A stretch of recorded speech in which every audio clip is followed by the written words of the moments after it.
solution to all of these problems that you hear when people say, I don't know where to put my stop loss, so where should I put my take profit?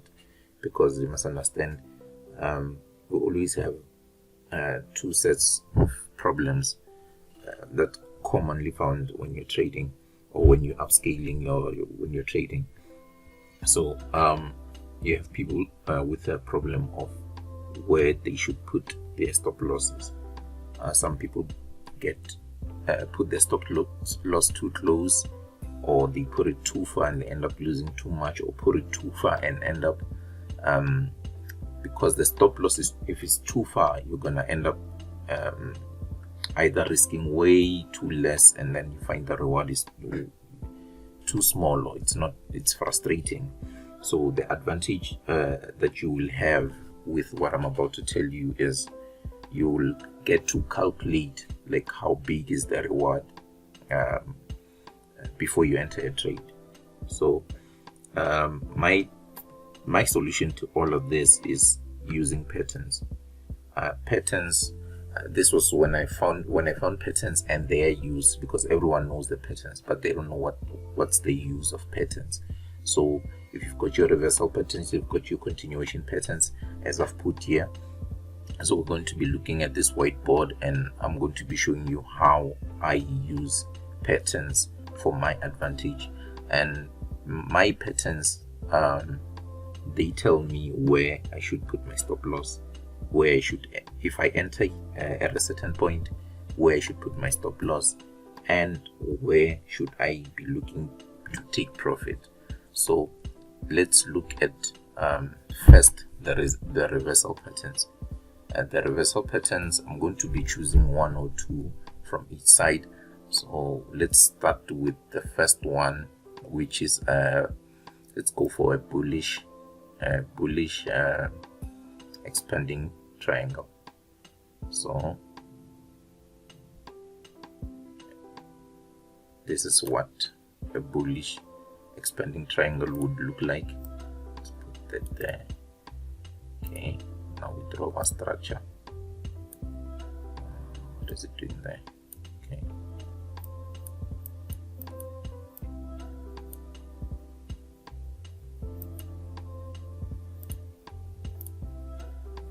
Okay, let's redo that.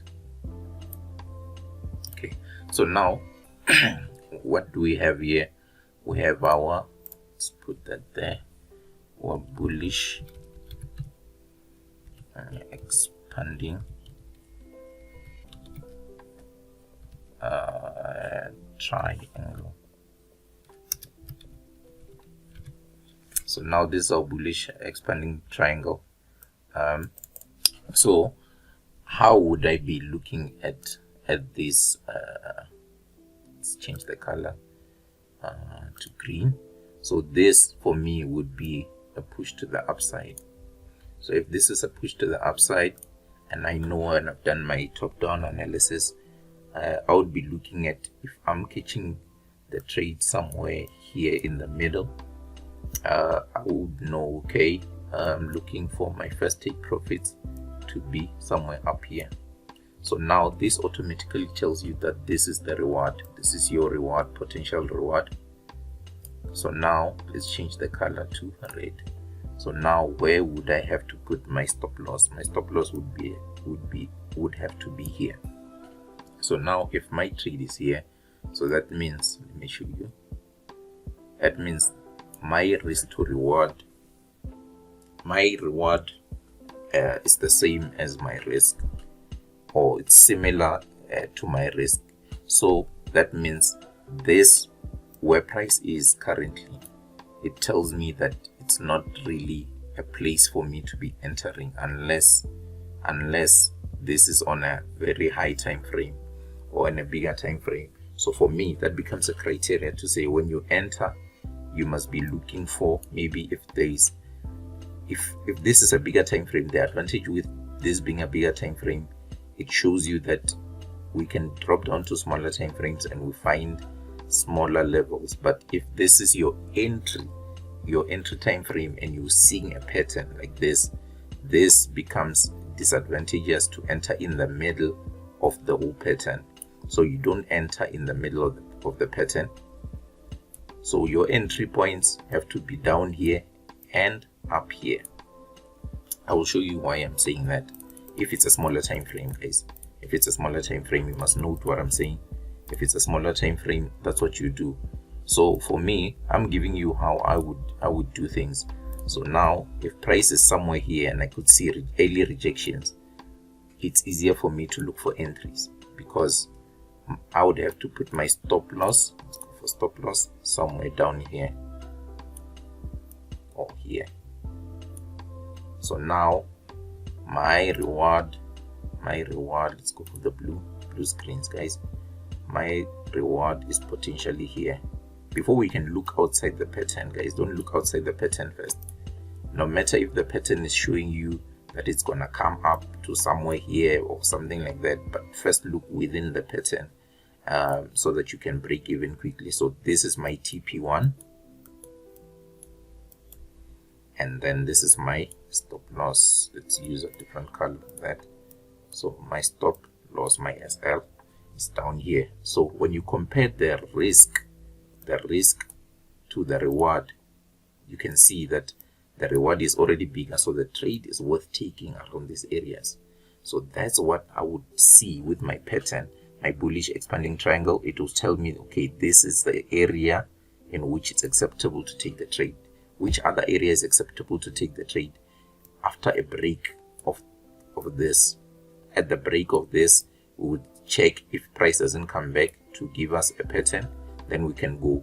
And then where else would be your take profit? Your take profit now would be here at the top, because of where the pattern comes from.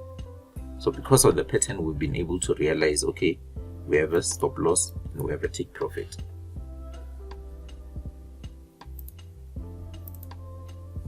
So now, guys, let's try to do the continuation pattern. We've done the reversal pattern. For the continuation pattern, let's just simply do a common and easy bullish rectangle. Yeah, bullish flag. Yeah, maybe a bullish flag like this. So now this would be my support and resistance. Now, because I've drawn this pattern, let me just move this here. This is where it comes from. Just join that there. There we go. I know it doesn't look perfect, guys, but it's the lesson that counts. So let's look at this. Because now we've discovered what the pattern is. It's a continuation pattern and it's a bullish flag. It's a bullish flag. Let's just write that there. Okay, we've got a bullish flag. Yeah. So since this is a bullish flag, it's easy for us to know what to do, because first you recognize the pattern and then it's gonna tell you how to react once price starts to show you what you wanna see. So now, what are we looking for? We're looking for our entries. So my entry would be here. Let's just use the green for now. My entry is qualified to be there. I can't be in the middle.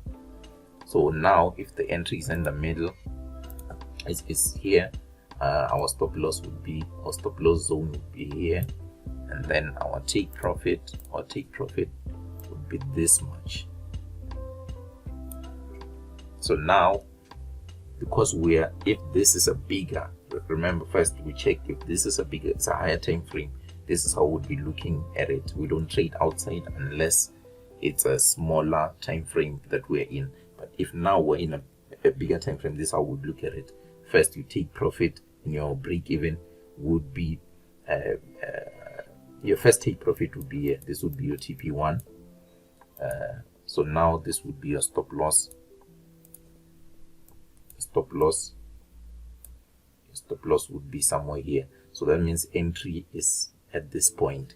Or if this is a smaller time frame, it's easier to, let's do this. It's easier to look at this and say, even if price was here, to break out, because now a simple measurement of this would give you the next leg, give you a nice projection to say this might go all the way up. So now if there's no price here or levels or areas to consider, you measure the previous impulse and it gives you the next move up.